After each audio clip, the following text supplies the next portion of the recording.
Well, I want to welcome everyone to the next session in our Impact Awards series. I'm Laura Weaver, Director of Professional Development with Campus Compact, and again, I'm your host for this series. Each year, Campus Compact celebrates shining examples of meaningful, impactful civic and community engagement work by highlighting presidents, faculty, community engagement professionals, students, and programs that illustrate the positive impact higher education can have for the public good happening at member campuses across the country. In today's session, you'll hear from the folks at the College of the Holy Cross's Scholarship in Action program, which is one of Campus Compact's 2026 Excellent in Civic and Community Engagement Programming awardees. Representing the Scholarship in Action program with us today is Isabel Jenkins, who is the director of the Donelan Office of Community-Based Learning, Teaching, and Engaged Scholarship, along with Mary Crowley, who is professor of history and the director of the Scholarship in Action Mellon Grant, and Dominic Machado, who is an associate professor of classics and a Scholarship in Action grant recipient. They are all at the College of the Holy Cross, and we are excited to have them with us. As Isabel, Mary, and Dominic will share, the Scholarship in Action program transforms community engaged research through authentic partnerships between faculty, students, and the Worcester Community Organization. The program was originally funded by the Andrew W. Mellon Foundation and is now institutionally sustained through the Donelan Office of Community-Based Learning, Teaching, and Engaged Scholarship. The program works to advance equity-centered, anti-racist scholarship that produces knowledge benefiting both local and global audiences. From my understanding, but we'll find out more, the program operates through a three-tiered grant structure of seed grants, grow grants, and harvest grants that scaffold community partnerships. And I know I'm really excited to learn more about this structure. And I also really love the symbolism that these three grants bring about. The scaffolding also works to ensure sustainable reciprocal partnerships that respond to community generated research priorities while advancing scholarly inquiry. I love that everything is really based through that community research priorities. Central to the Scholarship in Action's mission are, again, three transformative tenets. I also love how everything is based in these three. Those tenets are building trust through respectful reciprocal community relationships, encouraging a Worcester first research agenda that matters locally and globally, and integrating students as knowledge creators through immersive civic engagement. And from what I've read about the program, students participate as research associates, contributing meaningful expertise while developing critical civic engagement skills, something that we desperately all need right now.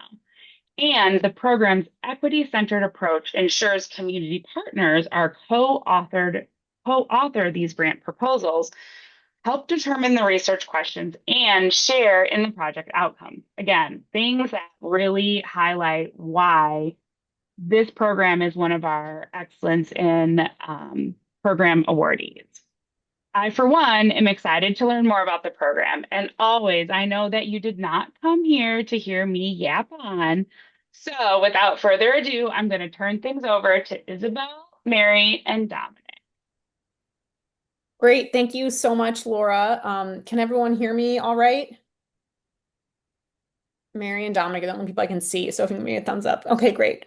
So we're just so delighted at the honor from Campus Compact and excited to share out a little bit about the Scholarship in Action program. And Laura, you've done your research, so thank you so much for sharing a little bit about what this program is. So this is what we have for you today in our time together. We'll do some introductions. I'll share a little bit about the program, history of the program, some lessons learned, and then we'll turn it over to Dominic, who's going to share a little bit about his own experience as an SIA grant recipient, and then have some time for questions if folks have them. We've also shared this slide deck with Laura, and will be shared out after the fact as well to folks who are in attendance, but to everyone who registered. So we've already done this a little bit. You've heard a little bit about who we are here in Worcester, Mass. At Holy Cross. If folks are willing to share again, if you haven't yet, if you can put your name, your institution, and just a few words about why you're here today.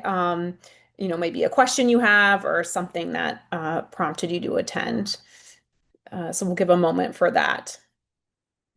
And Dominic and Mary, as we're waiting for the chats to come in, is there anything you want to add to your own intros? No. Oh, that's good. Thank you. Great.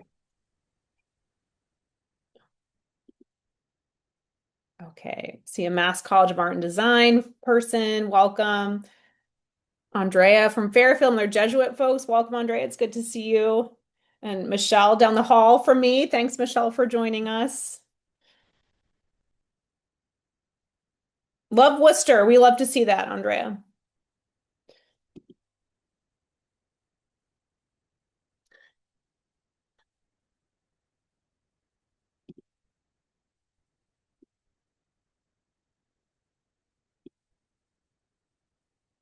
Yes, thanks. Yes, and please use the chat throughout.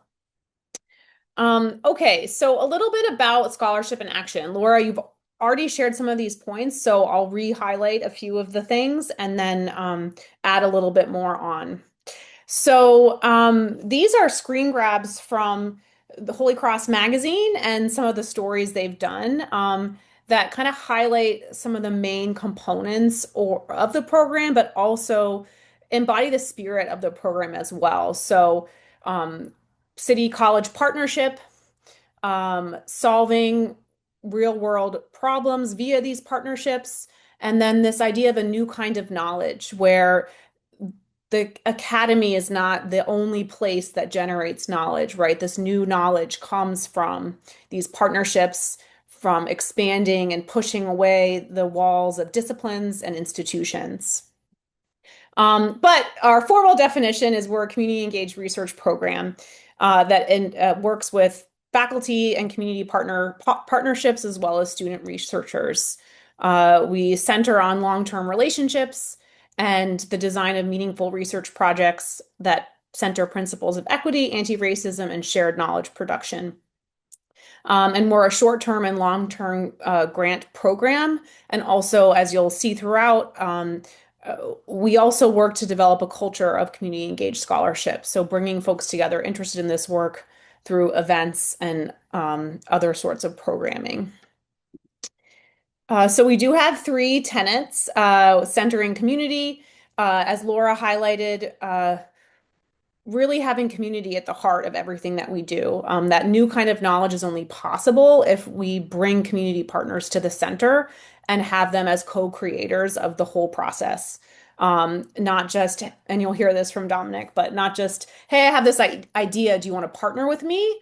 No, it's let's talk together and come up with the ideas and research questions together. And that's connected to the equity principle is you can't do equity work without centering those most impacted by the research questions you're examining. And then finally, Holy Cross is a strictly undergraduate institution, and we are really committed to providing really rigorous opportunities for our students to learn and grow to meet the challenges of today's world. So integrating students is really integral to the process. As Laura said, we have students who work as researchers on the project. Some faculty will teach a community engaged learning course related to the project. But really bringing students in, and that's also the new kind of knowledge piece too, is also seeing students as knowledge co-creators and not just recipients of a great opportunity or, a participant in the research project. So really transformative experiences we're hoping to provide. And we do have the three grants, an intentional structure to, again, advance those three tenets. So we'll talk more about kind of how we arrived at this process later, but we have a seed grant, which faculty can apply to just start an idea. So they don't have to engage with scholarship and action with a full-fledged idea in place, part of the work is developing relationships, piloting things, figuring out where things, might stick. So the seed grant is intended to do that. The Grow Grant is, so the seed grant's 1 year, small amount of money. The Grow Grant is 2 years, and it's a much bigger grant, and the community partner and faculty member co-apply. And you don't have to have received a seed grant to go to the Grow Grant. Like, projects are seeded in all sorts of ways. The seed grant is just one avenue to do so. And the Grow Grant is intended for the meat of the project. And given the 2 year timeline, allowing some space and time for the project to grow.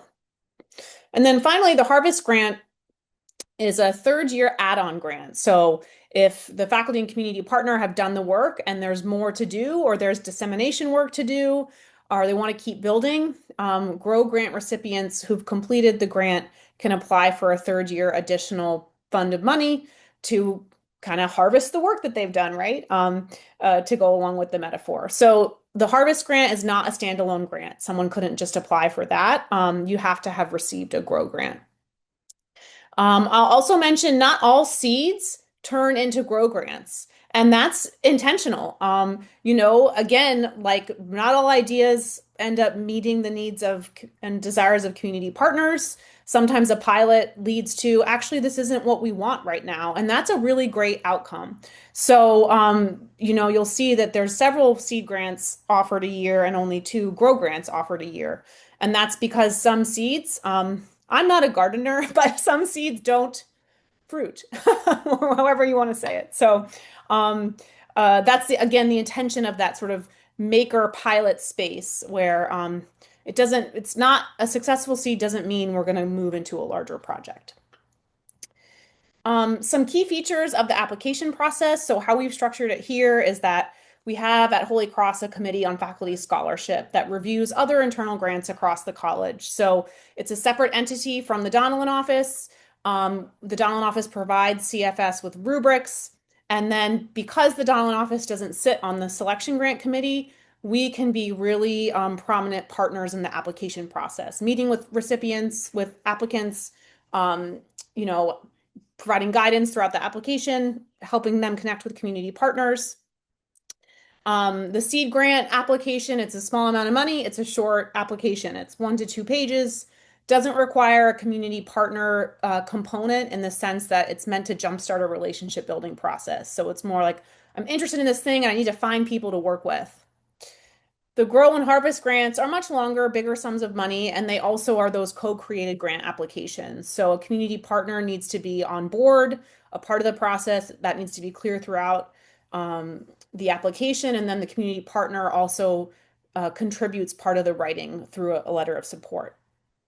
All of the grants require a letter of support from the Donelan office director. So because we do a lot of the support and implementation, and it's important that the applicant has engaged with us and that it's a feasible project for us to support in other ways beyond the funds.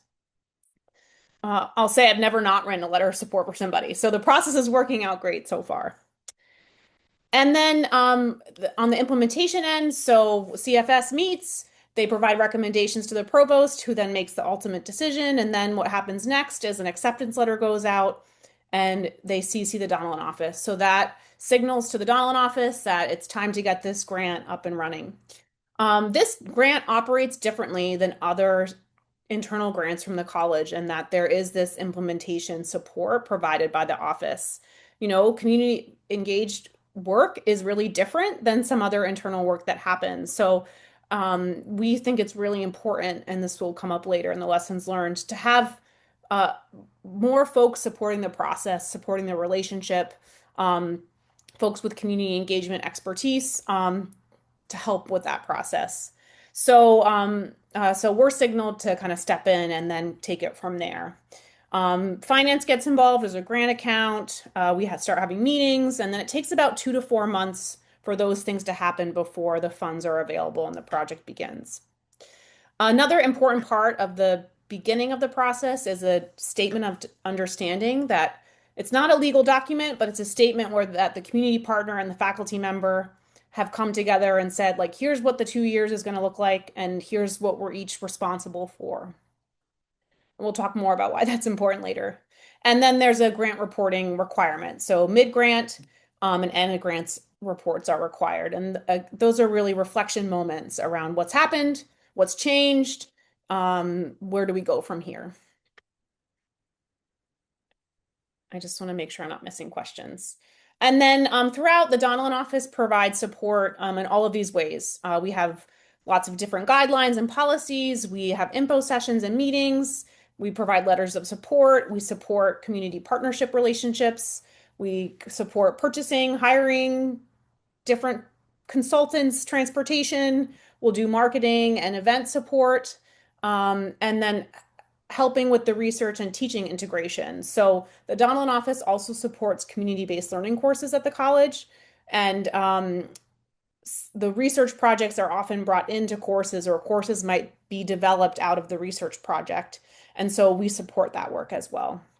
But we're not the only folks who support SIA grantees. So the Donelan office is a part of a larger experiential learning center that has the Research Associates program, which hires student researchers to work on faculty projects or student-initiated projects. And that's how our researchers are hired.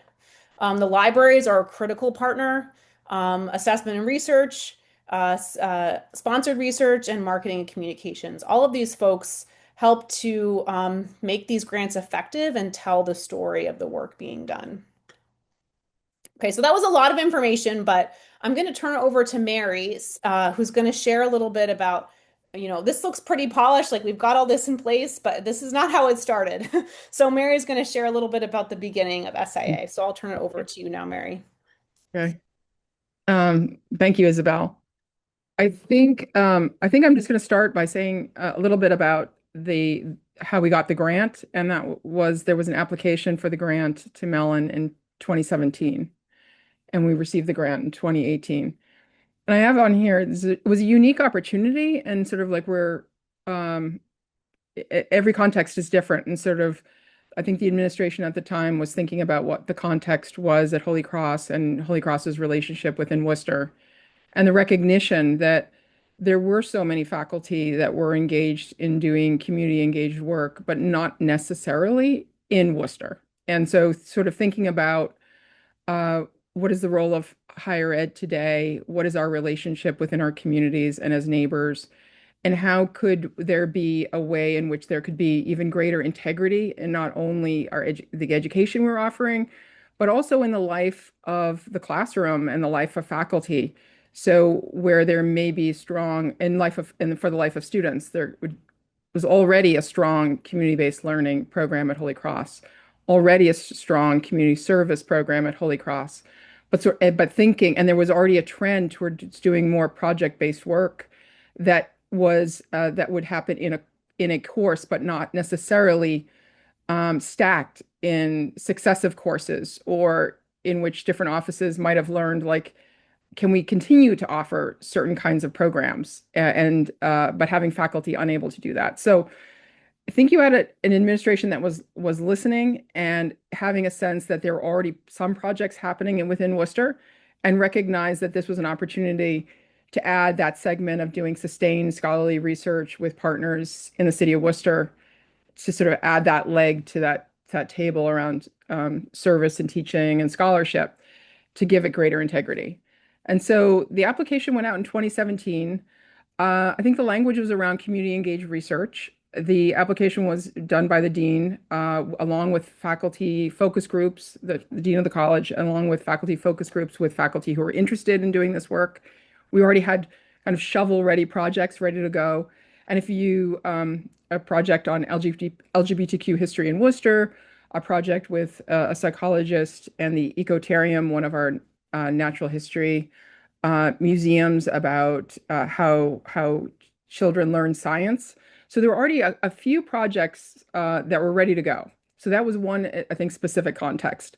And then also at the college, there was conversations around emerging scholarship that was happening, about how do we account for different kinds of scholarship. And so this, I think, these are things that are taking off in other places, but the administration was listening, and then also putting faculty at the forefront of some of these conversations around either digital scholarship, public scholarship, and community engaged scholarship.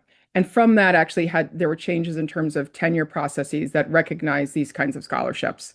And so I think on at Holy Cross's end, although getting to the point that Isabel was talking about is quite a leap, there was capacity and curiosity to sort of take it to another level and to give it integrity. And so something could actually become engaged scholarship.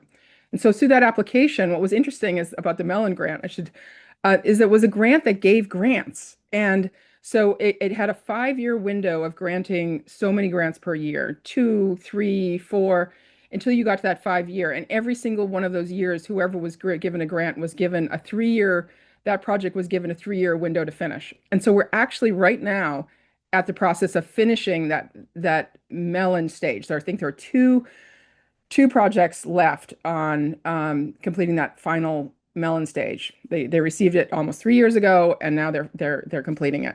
So just to say, like, this was a unique opportunity, and it was a partnership between, at the start, community partners, administration, and faculty to get this off the ground. And then the thinking was also, where would this live? Who has the time to do this? And so I was appointed the director for this program, and then I could live in between certain offices, community-based offices, the Donelan office, but as well as other academic departments, and sort of could move between, and then also within the city of Worcester and go to more collaborative public health spaces, public history spaces, and sort of and listen to potential partners. The grants themselves were $40,000, and it was like we were just giving 3-year grants.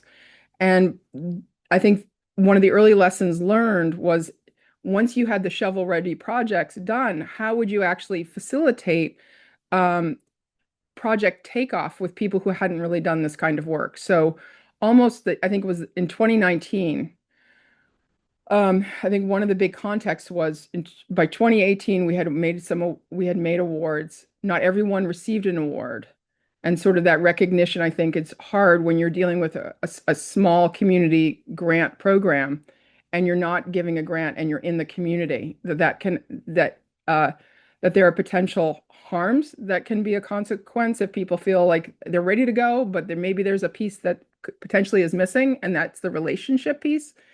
So we started saying, like, how do we continue to support community partners and faculty and students to do this work? And so that's how seed grants developed. They weren't initially in the initial grant. We were able to respond and pilot a seed grant program. And just a couple $1,000s was enough to sort of get relationships, get coffees, get meetings underway so that relationships could be formed, classes might be able to be taught, and then a project could eventually emerge. And by 2020, well, you know what happens in 2020. The challenge of COVID meant that, like, the energy that was there initially for SIA, the world shuts down and the city shuts down, particularly in places that are public, like the museums that we had been partnering with, and the public health organizations that we had been partnering with on certain projects. Public health organizations were solely dedicated to thinking about COVID. So a lot of these things, with Mellon, we were able to put a pause on some of these programs, and then they took off again by later 2020 and into 2021. The final area was, like, I would say, and we're going to see it too, is just capacity building. We had the language of doing community engaged research, but what did it mean to do engaged scholarship?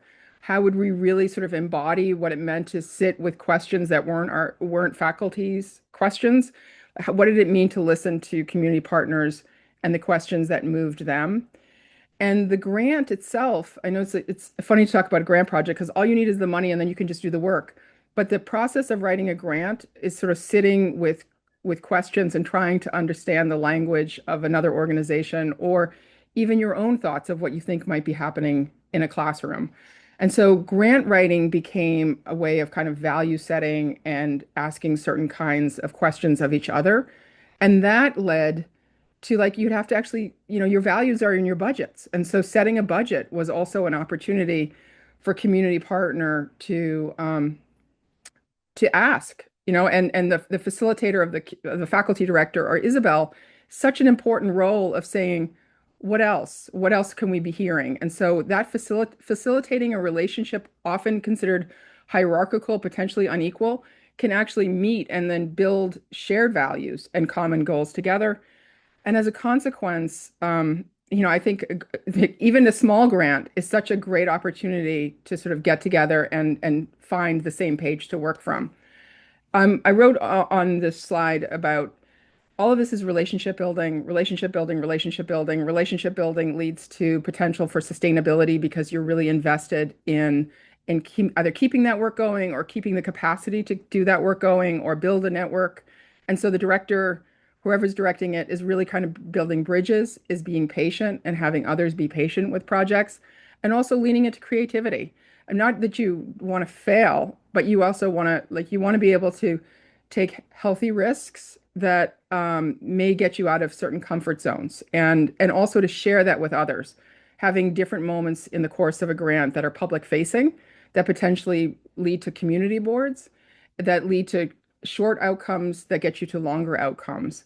And so, and then the final bit I'll have here is just, yeah, it's curiosity is the driver, sort of leaning into curiosity. And if you're an academic or if you're in a nonprofit, there is just such a timeline and expectations of outcomes that having a grant that gives you that grace to be patient, it's that's also it's just a nice feature of a college community partnership.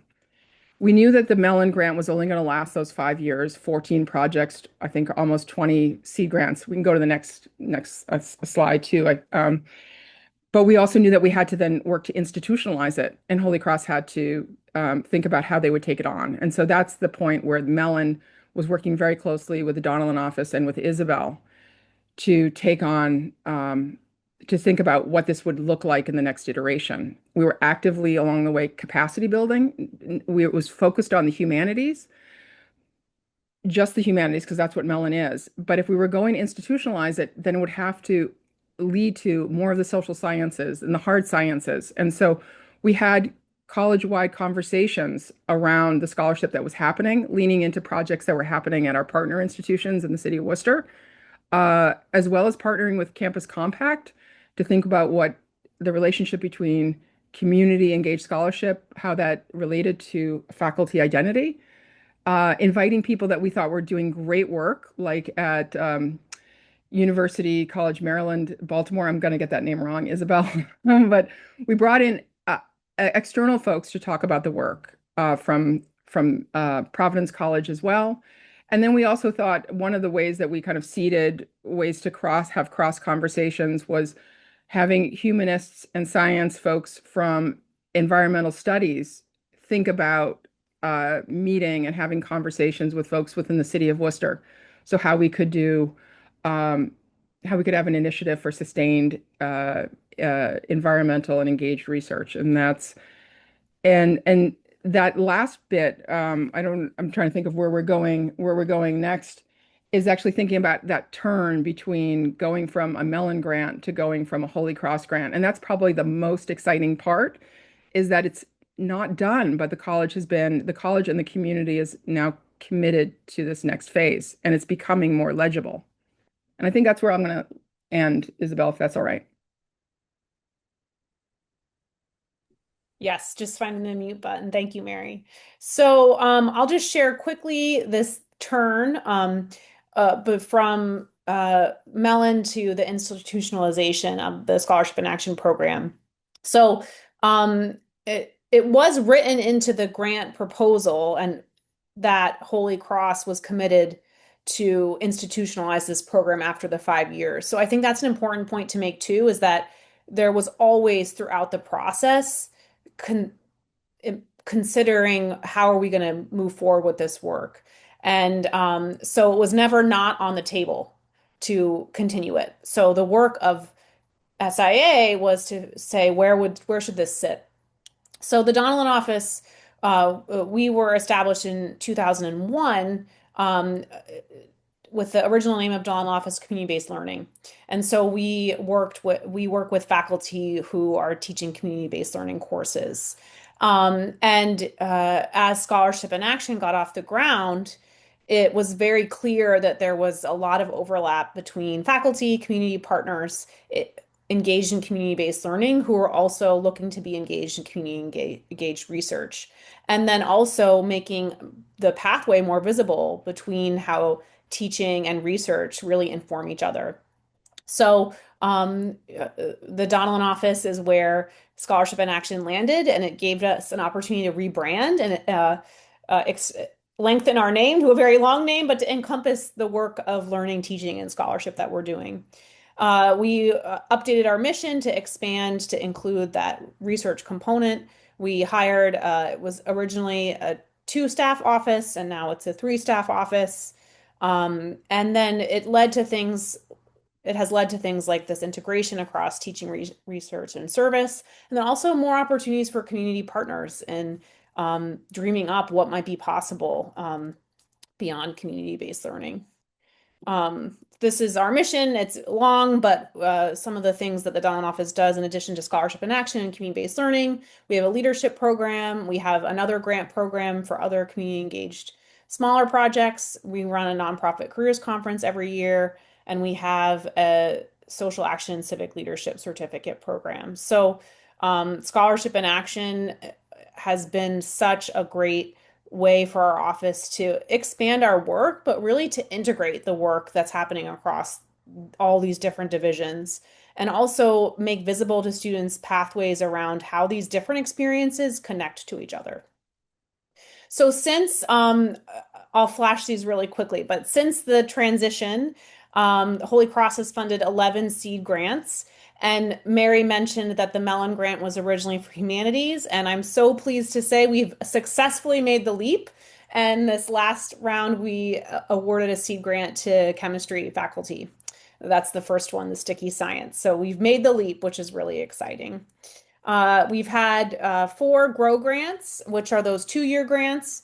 And then our first Harvest grant we awarded last year. So as Mary mentioned, the Mellon grants, the 3-year grants are coming to an end. So we're getting to the point where people were at that harvest stage. So we're excited for more to come. And some of this has come up throughout what we've shared. So I just want to hit a couple more things and then turn it over to Dominic, who will provide a real life example of what this looks like in practice. Mary talked already so much about this capacity building and having lots of different folks aware and involved in the process, but also building in the time for the capacity to grow. So that seed grant was such an important lesson, and has since proved to be such a great tool for kind of imagination and curiosity. Um, uh, Also relying on other internal offices to do some of the support work, like the Committee on Faculty Scholarship, um, having the provost office kind of be the funding mechanism person, but then having the Donelan office along the way with the implementation. Um, but because there's lots of folks involved, another thing that we've learned is also, even though the provost office is funding the grants, keeping track ourselves in the Donelan office of when things are awarded, when their deadlines are, so that we can have that internal knowledge to help move grants along. We've talked already about the importance of relationships and trust, which is related to capacity building. Mary spoke so well about that. Really, that equity and anti-racist piece. I've linked here the anti-racist community engagement principles and practices. We actually did a workshop with those practices a few years ago, but I think they outline well sort of some guidance around how to run these projects, but keeping the community at the center is, the best way to do so. Leaving space for critical reflection. So not just waiting 2 years to get a report, right? Like having those intentional check-ins around like, how are things going? And then around assessment. So, and time for assessment. So adding that harvest grant piece on, partnering with other offices on campus. And one thing we didn't do that we should have done, right, Mary, is in the original grant is writing into grants of funding for an actual assessment person. So uh, the next time we apply for something like this, I think we would do that. But we figured out ways so far, but we still struggle with this as a college, is having a dedicated person for community engagement assessment. Um, and then Mary talked so well already about the culture. Um, and then related to faculty identity, right? Is the more you have faculty seeing and do this, the more respect you'll have for the scholarship, these intersections of teaching, research, and service, and then those bridges that we built. And then last but not least, telling the story, right? That's another way to build capacity and um, get the message out there. So having those collaborations with the magazine, Marcom, we in the implementation guidelines we provide to applicants, we talk about marketing and like have some guidelines around mentioning scholarship action and the things that you're doing so people hear about this. Um, and then in a couple of years, we've started working on figuring out a way to tell the story of 10 years of scholarship in action. So we're excited about that. Mary, do you want to add anything else? I'm going to check the chat. I No, see a couple of folks. I think that's great, and I'm Okay. excited for us to hear from Dominic um, about his experience. Okay. And Andrea, we'll get to your question after Dominic. Okay, I'll make sure. So I'm going to stop sharing and turn it over to Dominic, who's going to tell us a little bit about his grant. Yeah, thank you, Isabel, and thank you, Mary. I have to start by saying that I owe so much to them in terms of the support and help that they provided me in developing my grant. So I teach in the Department of Classics, which is basically we teach ancient Greek and Latin, and we talk about Roman history, Greek history, things like that. And as you can probably tell, it's a pretty exclusive field. It's a field that,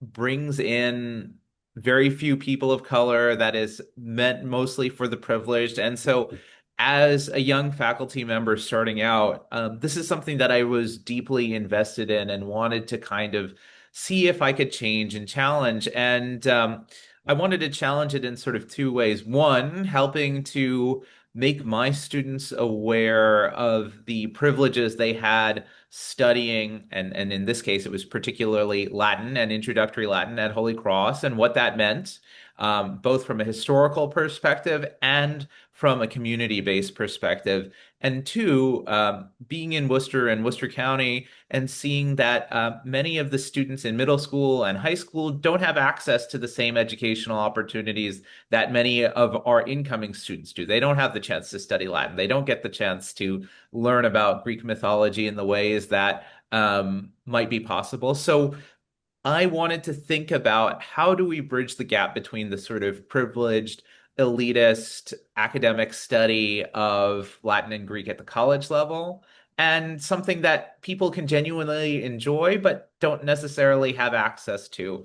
So my project tried to connect my students in introductory and intermediate Latin classes with middle school students from around Worcester County, so that they could, and at first it was sort of like, hey, we have these resources, we have some knowledge we'd like to share. And of course, as Isabel and Mary pointed out, that's not really the best way to do things. We need to, work with our partners, see what they want, see what they like to do. How can we be complementary rather than coming in with our expertise and performing the role of the expert and actually taking part in a shared community project? And I've been doing this now, I think, 7 or 8 years. And it has been a massive learning experience for both what I think about my job and how I do it and what it means in the context of the rest of the world, and also connecting my students on a real level with students in Worcester County. So currently, my students are working on a sort of semester-long project where they write their own myths with kids from Whitcomb Middle School. I struck up a partnership with Shelley McCormick Lane, who is the teacher there, also happens to be Mary's neighbor just by coincidence.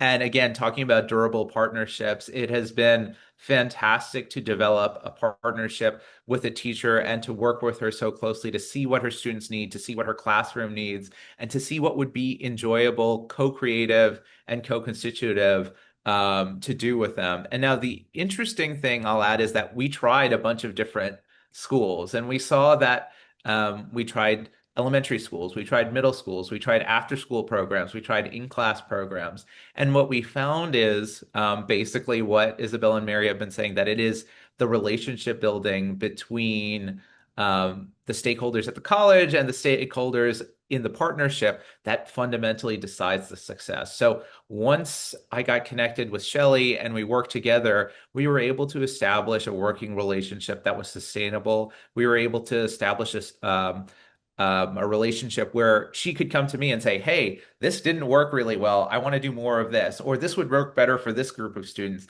And we could adjust and change on the fly so that we could fit better. And as that fit happened, it changed my teaching. It transformed my teaching. Isabel will recall many years ago, I'm like, so how do I fit this into my class? And now I've switched it around to, well, the community-based learning is the core of the class. What I want my students to do is to interrogate why they are studying this language at a college and think about what it means within the context of the place that they live in. And then I can add on the language piece to it. They can learn Latin through that mechanism. So it's been a transformative experience to go from, hey, this is something I'd like to do in addition to my normal teaching, to actually, it is the heart of what I do as a teacher, and everything else can fall around that. So that's been hugely, it's taken me a long time to get there. And I remember sitting with Isabel, sitting with Mary, and they brought up reflecting after every semester, okay, what could we do better? How could we integrate this more fully? What could we do to bring our community partners closer? And I have to say, both Mary and Isabel were so encouraging of that. And Shelley, my partner, has come to campus. We've paid her as an expert. We presented together at Campus Compact. And we just got great news the other day that we will be publishing something about our project together with Kaya Rumperaskani, who's also a member of the Donelan office, and one of our students, Lily Wasman. So it has really been this fantastic way to rethink what we do, why we do it, and how we do it. And the invitation to say, you know what, there have to be many people at the table when we make these decisions, when we move forward, when we try to make changes. And there have certainly been challenges. Sometimes numbers don't work out. Sometimes transportation doesn't work out. But being able to go back to your community partner and be in constant contact and figure out, well, how do we actually make this all work is what makes this thing go. And I can't, I'm overjoyed to have the opportunity to participate in this program. And Isabel and Mary have helped me to think about what happens next, right? Once we finish the funding cycle, what happens next? How do we keep making it sustainable? And one thing that has been really great is my department has offered to cover some of this because they see it as being constitutive to what we do and how we understand the work that we do. Of course, another challenge, particularly for me in working with schools, is that oftentimes you're interacting with school principals and school vice principals who are very, very busy people dealing with a lot of problems that are much higher level than when are you going to have the students from Holy Cross come over and spend time there. So thinking about how to develop those relationships and make them more durable, and whether it's at the teacher level, whether it's at the administrator level, what are the kind of things we can do to actually build that community level and move it beyond, hey, let's have a 5-minute talk before the beginning of semester and make sure all of these things are aligned. But let's constantly be in conversation. Let's reflect on how it goes. Let's give surveys to both of our students so that we can self-assess and see what are the things that are working and what are not working. So for me, it's really been about the encouragement that Isabel and Mary have given me to stay in dialogue with community partners, to let them lead, to let them make contributions to what we're doing in the classroom.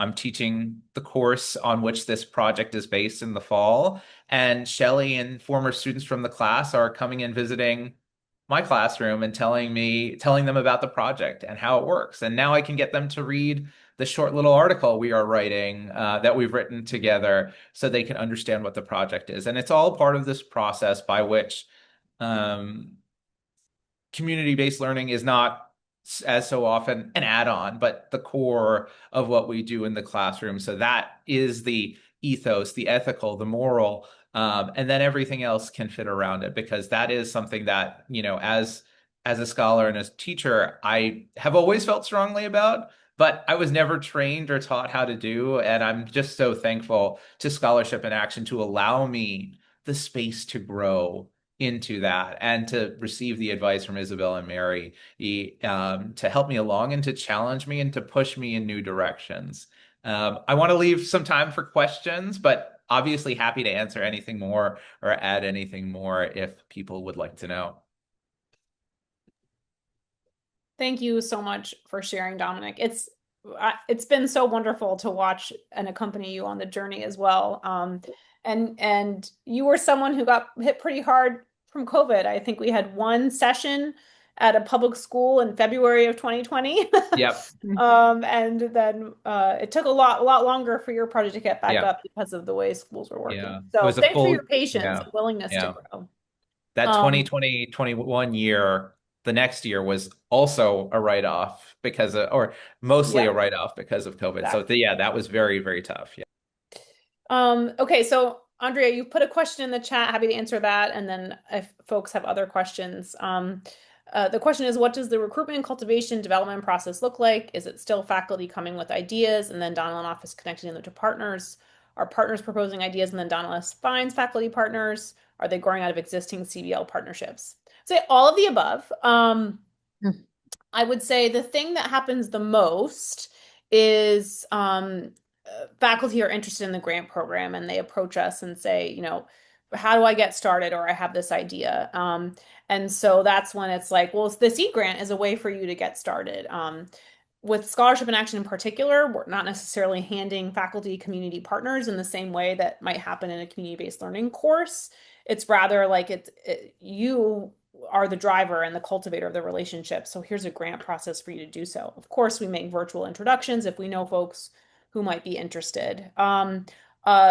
A lot also grows out of existing CBL courses. So I think another culture shift that's happening at Holy Cross is this idea of the scholarship of teaching and learning in and of itself too. So I think there's an interest in faculty to, not all faculty, but lots of faculty at the college to kind of look at their teaching as something to learn from and research. And so the Scholarship in Action program is a way to kind of help facilitate that process too, or the teaching has led to something. One example I'm thinking of is a sociologist here teaches about death and dying.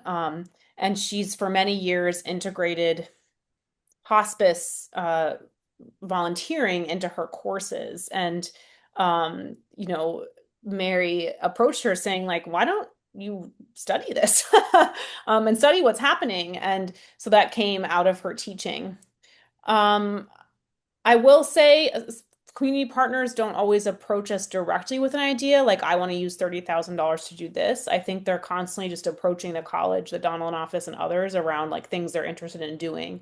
And if it feels like SIA is a good fit for that, then we would connect them with faculty to explore more. So, and then the final thing I'll say is you saw the numbers of grants that have been awarded. Like faculty are telling other faculty about this. Tomorrow I'm going to new faculty orientation to talk about what's available here.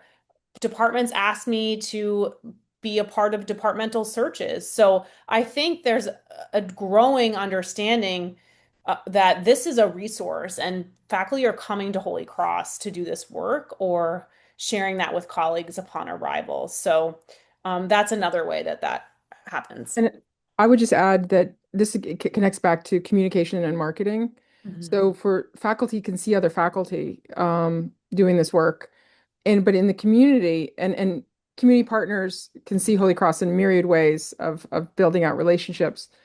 But when you're doing something that's public facing in the community, you really have to sort of like say, have an opportunity to say, this is, brought to you by, in part by Scholarship and Action, and here's how you can find us. And that part I think is it's just a little bit slower because some of the projects folks might say, oh, you're doing LGBTQ plus exhibit. I wouldn't have this is in part brought to you by Holy Cross, so how might we get involved? This is a Latino history project.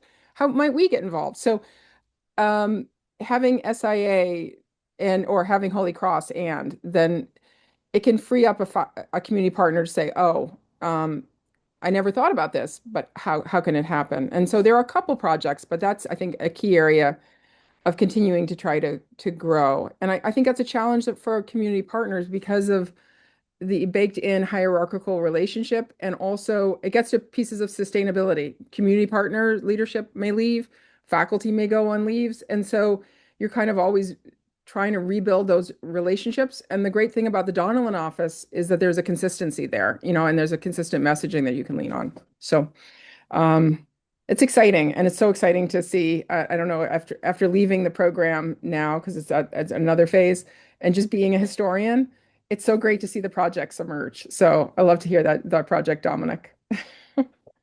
I would share, Mary, one more thing that what you've shared is that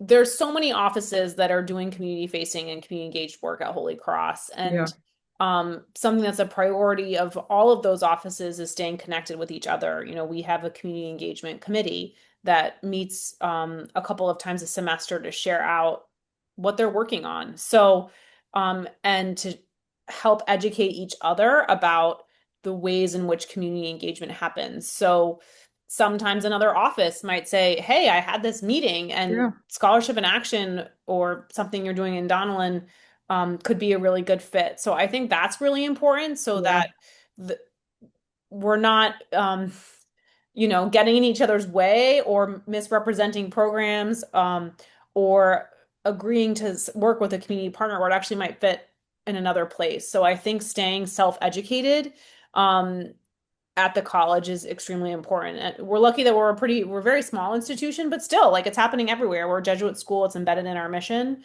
The other part we didn't mention is that under our president, we have a pillar that's dedicated. It's called the Worcester pillar, and so we're deliberately thinking about what does it mean to be in and of Worcester, and that's an important context. And we also had the support of the college and with Isabel and others' leadership to apply for a Carnegie classification around community engagement. So I think there is a leaning into supporting this kind of work and helping.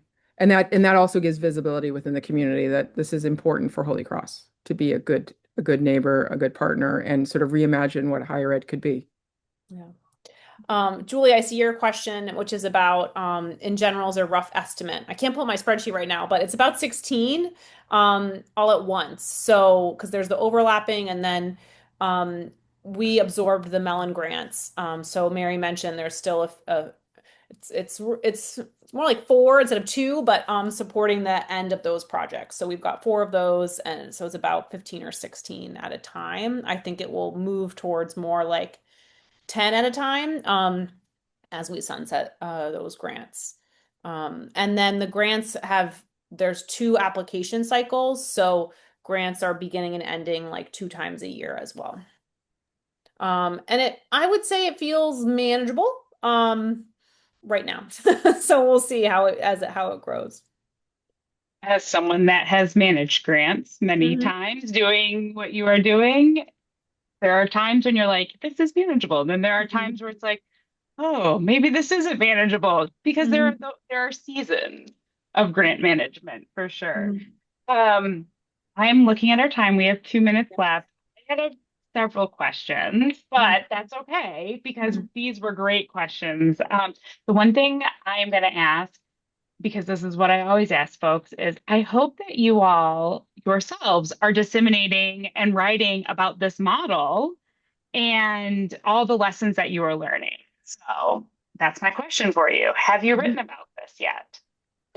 Mary and I presented at Campus Compact, so thank you, Yep. Campus Compact. And then I mentioned the 10-year anniversary of Scholarship in Yeah. Action, and we've just started talks with a few different folks around what disseminating that work will look like, Good. about the program itself, in addition to sort of individual grant work Wow. dissemination. So Sure. yes, Good. a little bit, and we're moving towards a bigger project, we think.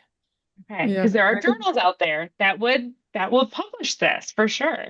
Mhm. well, we'll have to talk with you, Laura, a little bit more. Yes. Yes. Yes. I'm one of my favorite things to do is to Yeah, I talk love about that. these types of things. But So, we're thinking about in terms of those kind of projects, sort of thinking about different aspects of a project, but having a way in which like Dominic and Shelley can be writing together in this kind of yeah. piece, or a Yes. student or students with the community partner could be writing a particular piece if they're Yes. building out a module. So Yes. there's like different ways that for us we can see like, that project. That project is great because that's the project that started the community board as a path forward. Or this is a project because they got through a communication hurdle and then it became smooth sailing. Or this project, this project did something else. So we can see it. I don't know always that sometimes the grantees, it's hard for them to see like how the miracle of their project. It's it's because they're in the middle of it. They're in the middle of it. They're in But the middle. They're in the messy middle. So, well, I could talk for a long time as folks who have been in the series with me in the past, but we are, alas, at our hour. I want to thank you all for this. This was great. I'm sure folks would love to connect. Mhm. So those that are here, you will be getting the recording as well as all of the resources, and folks that were not able to join us today but registered will also be getting those. I definitely want to thank Isabel, Mary, and Dominic for joining for yet another wonderful conversation from our Impact awardees. And please join me again join me on Thursday. I almost thought today was Thursday. Please join me Thursday for another edition of our Impact Awards series. Everyone, have a great afternoon. Thank you.